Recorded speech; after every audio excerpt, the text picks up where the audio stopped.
ve hizmete benim yüzümden zarar gelecekse, burada içinizde vardır bir iki arkadaş. Ben şuna kadar razıyım, bakın. Allah indinde küfürden sonra en büyük günah insanın intiharıdır. Ben çok defa bunu bile düşündüm. O sıkı takip edildiğim dönemde Allah'ım bu adamlar beni kafalarına taktılar.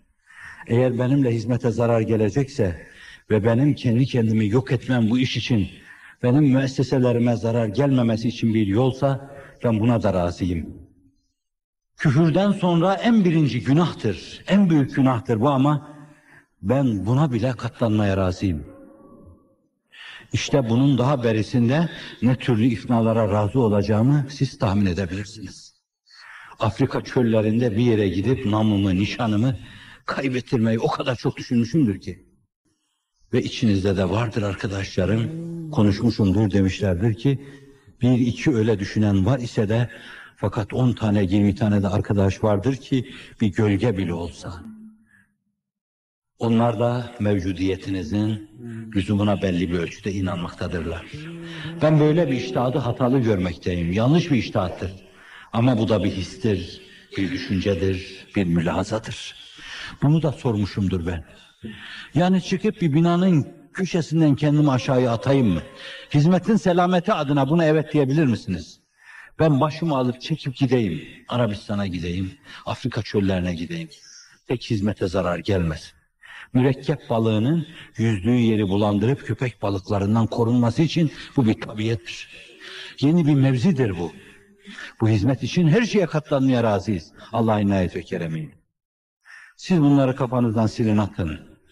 İntihar etmenin ne büyük bir günah olduğunu ben Allah'ımdan, peygamberimden öğrenmiş insanım. Ama muhal farz. Eğer böyle bir şey düşünülecekse, düşünülürse bu hizmete karşı ve sizin korunmanıza karşı yap. Eğer yapılacaksa böyle bir fedailik, çarparız kendimizi bu ateşe ve yok oluruz. Evet, arkadaşlarımız eğer buna kadar biz istişare ediyorsak her mesele istişare etmelidirler. Despotluk bütünüyle mezmundur bizim için. Ferdi karar vermeler merduttur bizim için.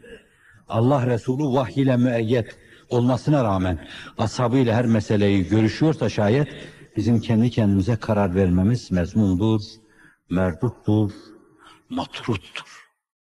Bir taraftan bu. Dün değişik bir zaviyeden Uhud'u misalleri arz ettim. İkinci tarafı da diğer arkadaşlarımıza düşmektedir. Eğer biri haddini bilmiyor, kendini bilmiyor, bir şey olunca babasını asmakla kendisini ispat eden insan gibi hemen hakimiyet emareleriyle kendisini hissettirmeye çalışıyorsa şayet arkadaşlarımız ahengi bozmamak için bir şey demesinler. Kabul edilmez bu tavırları Allah rızası için kabul etsinler. Cenab-ı Hakk'ın kendilerine olan lütfun hatırına kabul etsinler.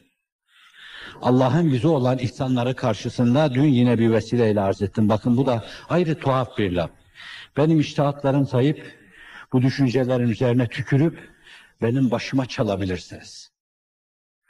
Bir, yine iki kalp taşıyorum, İslami gururum var, onurum vardır. Hazmımız da ibadettir. Katlanmamız ibadettir. Bunlara katlanmamız, bazımızla fitne olduğumuz, imtihan olduğumuzu Kur'an ifade buyuruyor. İmtihan oluyoruz. Burada bize ait bir şey vardır. Oturup arkadaşlarımızla konuşurken bu temsilci intihabında toplum hayatıyla uyum yapamayacak, mizacı bozuk bazı kimseleri muvakkaten dahi olsa getirmede isabetsizlik yapmış olabiliriz. Burada da ben arkadaşlarımızdan şunu istirham edeyim. Bizim de bir kısım mülahazalarımız olabilir. Ben sizin hiçbirinizden ihlaslı ve samimi değilim. Sizin içinizde bulunmamı benim için en büyük paye saydım. Çok bahtiyar bir insanım. Neden? Sizin gibi arkadaşlarım var benim. Sizin rafikinizim. Sizden, sizin celaliniz adına ne gelse inşallah bunun hatırına ben katlanmaya razıyım, katlanacağım. Sizden iyi olmamı çok değil, az bile olsa hiç düşünmedim. Hep sizin iyiliğinizi düşündüm. Allah beni size bağışlamasını Allah'tan diledim. Rabbim bir kere daha halimi arz ediyor, halime bak diyor ve beni bu cemaate bağışla diye yalvarıyorum. Ancak bir şeyim var yani. Bazılarınız olabilirsiniz de bazılarınız olmayabilirsiniz. Ben çocukluğumdan bu yana hiçbir sevdam olmadı. Sevgilim gibi oldu bu iş benim, tanıdım.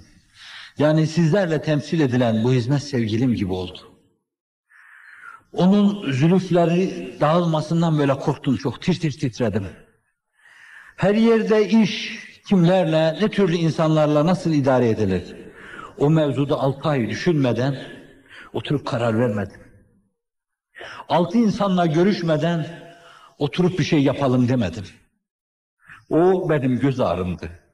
Onunla hayatı tanıdım ve sonuna kadar da Rabbim onunla devam ettirsin. Fıtratımla bütünleşti. Rica ederim, tam 40 sene. Atın çocukluğumu 14-15 yaşı, tam 40 sene gözümü açtım, kapadım, bu dedim. O gün daire dardı. Değişik arkadaşlarla beraber koşuyorduk ama bugün de böyle.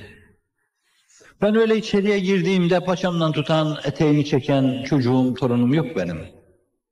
Yatağımı serenim yok. Yemeğimi yapanım yok benim. Ben hep acıları hissettiğim zaman değil mi senin yolundayım. Bununla teselli oluyorum. Nefsini tezkiye adına söylüyorum zannetmeyin. Onu Allah baş aşağı getirsin. Ondan çok bizarım. Ondan çok bizarım. Ama bir folluk üzerinde titreyen tavuk gibi o yumurtalar üzerinde titriyor vicdanım, kalbim. Bir civcivler üstünde titreyen kuluçka gibi titriyor kalbim, vicdanım. İşte verdiğim kararları da böyle bir hava içinde vermeye çalışıyorum. Bu hizmete zarar gelmesin diyorum. Yine de eğer ben hizmete zarar verecek kararlar vermişsem Rabbime sığınırım. Ne olur Allah aşkına siz de affedin. Beni de affedin. Oturup karar verip şu arkadaş temsilci olarak gelsin dediğiniz arkadaşlarınızı da affedin. Yanlışlık görünce düzeltmeye çalışırım. Ama ne yaparsın, o kadar çok insana ihtiyaç var ki. Keşke binlerce insanımız olsaydı. Şu mevsimi bahar dedim.